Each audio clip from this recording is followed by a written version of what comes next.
Halo semuanya, pada video kali ini kita akan membahas untuk assignment kita bab 6 halaman 91 mengenai full costing dan variable costing. Oke, jadi hanya ada satu soal. Nah, di sini ada PT Metoda, periodenya yaitu tahun 2020. Oke, beberapa informasi yang disajikan di soal. Pertama, dikatakan produksi selama tahun 2020 sebanyak 262.000 unit. Oke, keterangan tambahannya, 60% dari jumlah produksi tersebut terjual.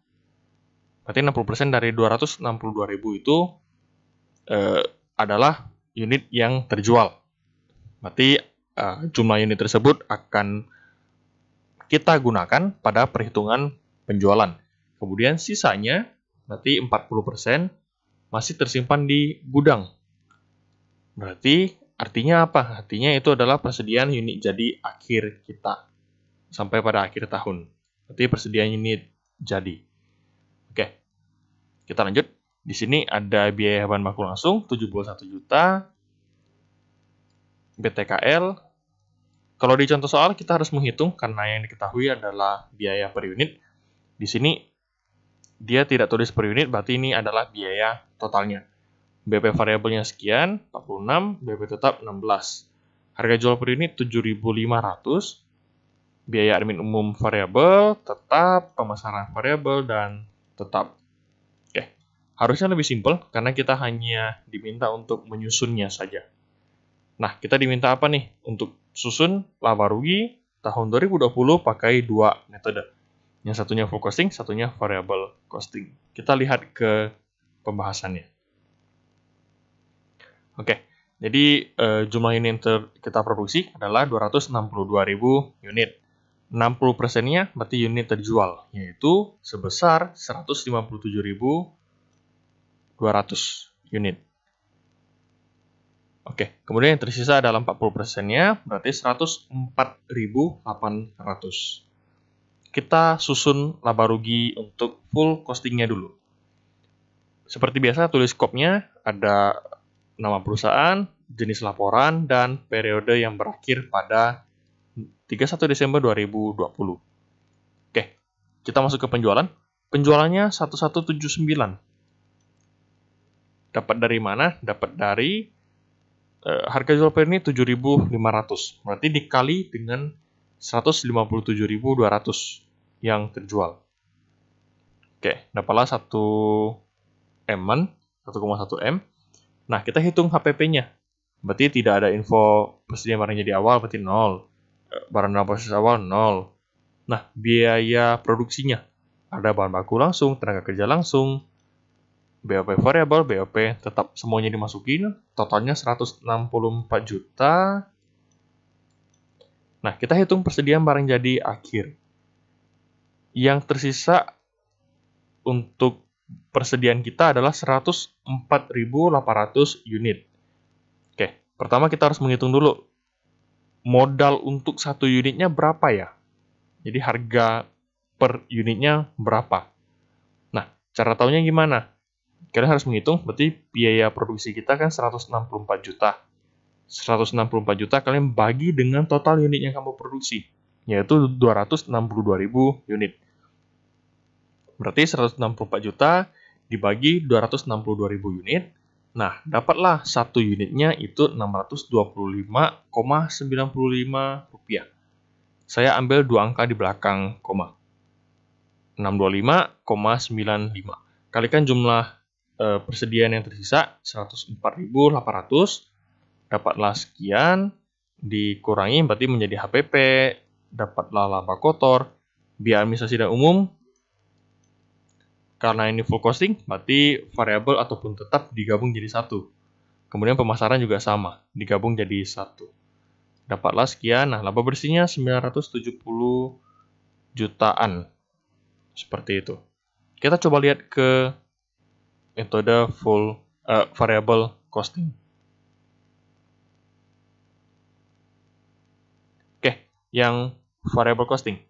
Penjualannya juga sama, tidak ada bedanya. HPP bedanya hanya di biaya produksi. Di sini kita masukinnya adalah bahan baku langsung, tenaga kerja langsung, dan BOP variabel. Oke, di total dapatlah harga pokok produksinya 148.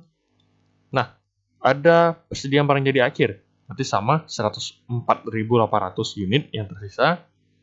Cari dulu harga satuannya. Cara cari harga satuan berarti di sini 148 juta bagi 262.000 unit yang kita produksi. Dapatlah saya ambil dua angka di belakang koma, 564,89. Oke, kalian kalikan, dapatlah HPP-nya, kemudian biaya variabel yang lain. Jadi ingat ya, ini habis penjualan yaitu biaya variabel, baru ke biaya tetap. Susunannya seperti itu. Oke, saya kembali lagi. Berarti untuk biaya variabel lain, ada biaya administrasi dan umum variabel, dimasukkan angkanya. Biaya pemasaran variabel, masukkan juga angkanya. Di total berarti ini biaya variabel, setelah dikurangi dapatlah laba kontribusinya. Laba kontribusi kita dapatkan, kita kurangi dengan biaya tetap. Oke, di sini biaya tetap ada apa aja? Yaitu ada BOP tetap 16 juta, admin umum tetap, dan pemasaran tetap. Kita totalkan, dapatlah laba bersihnya. Oke, kita lihat di sini. Sama, laba bersih untuk variable costing lebih rendah daripada full costing. Kenapa seperti itu? Karena untuk si BOP tetap, kalau di variable costing, BOP tetapnya langsung diakui sebagai biaya sebesar 16 juta. Sedangkan di full costing, yang BOP tetapnya kita masukin ke biaya produksi sebesar 16 juta. Nah, si biaya produksi ini tidak semuanya diakui sebagai HPP, melainkan ada 104.800 unit BOP tetap yang masih tercatat atau tertampung atau bahasa kasar masih nyangkut sebagai persediaan karena belum terjual. Seperti itu. Jadi masih ada selisih BOP yang nyangkut atau tercatat sebagai persediaan, belum masuk ke HPP. Jadi seperti itu. Maka dari itu, kenapa laba rugi full costing terkesan lebih menguntungkan daripada variable costing? Sebenarnya secara uang ya sama aja. Semua biayanya sudah terjadi. Cuma secara pencatatan, full costing terkesan lebih tinggi aja. Karena ada sebagian BOP tetap yang belum diakui sebagai HPP. Oke.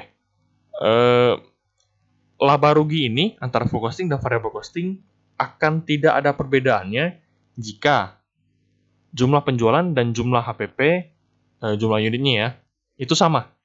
Jadi misalnya penjualannya 50.000 unit, nah HPP-nya juga 50.000 unit. Yang diproduksi juga 50.000 unit. Jadi yang diproduksi berapa, yang terjual berapa. Nah, kalau kasusnya seperti itu, maka untuk full costing dan variable costing sebenarnya tidak ada perbedaannya. Sama aja. Gitu. Kalau misalnya kalian mau pembuktian, coba kalian kerjakan saja, coba dites aja. Harusnya hasilnya sama. Dengan posisi unit yang dijual dan unit yang diproduksi itu unitnya sama. Seperti itu. Baik. Tambahan dari saya sebagai pembuktian bahwa benar yang membedakan antara full costing dan variable costing itu hanya BOP tetap. Oke, kita coba hitung. BOP tetap ada 16 juta. Nah, 16 juta, kemudian kita produksi untuk 262.000 unit. Berarti dibagi dengan 262.000, oke, dikalikan dengan sisa stok akhir kita. Yaitu ini, di bawah sini, 104.800 unit. Berarti kalikan dengan 104.800. Nah, dapatlah 6.400.000. Ini merupakan selisih antara laba si full costing dengan laba si variable costing. Oke, kita coba kurangi ya. Jadi 6.400.000 kita kurangi dengan si laba full costing. 970.599.560. Oke, kita lihat berapa laba si variable costing. Nah, ada selisih pembulatan dikit. Jadi menurut variabel costing itu 964.272.472 rupiah. Oke. Jadi hasil kita kurang lebih ini karena ada selisih koma. Kalau misalnya tidak ada selisih koma harusnya sama. Jadi seperti itu. Ini adalah pembuktian bahwa selisih keduanya hanya dikarenakan BOP tetap yang nyangkut sebagai persediaan. Seperti itu. Oke, jadi assignment kita hanya satu soal aja. Jadi begitulah pembahasan untuk assignment kita mengenai full costing dan variable costing. Jika dirasa ada penjelasan maupun ada jawaban yang masih mau kalian tanyakan, masih penjelasannya masih kurang bisa dipahami, seperti biasa silakan ditanyakan ke saya, baik via grup, namun jika terpaksa bolehlah secara personal. Ya, jadi seperti itu pembahasan untuk video kali ini. Semoga apa yang saya sampaikan dapat dipahami dengan baik, dan jika ada jawaban kalian yang salah, silakan dikoreksi, tidak masalah. Oke, sekian video perkuliahan kita kali ini. Terima kasih.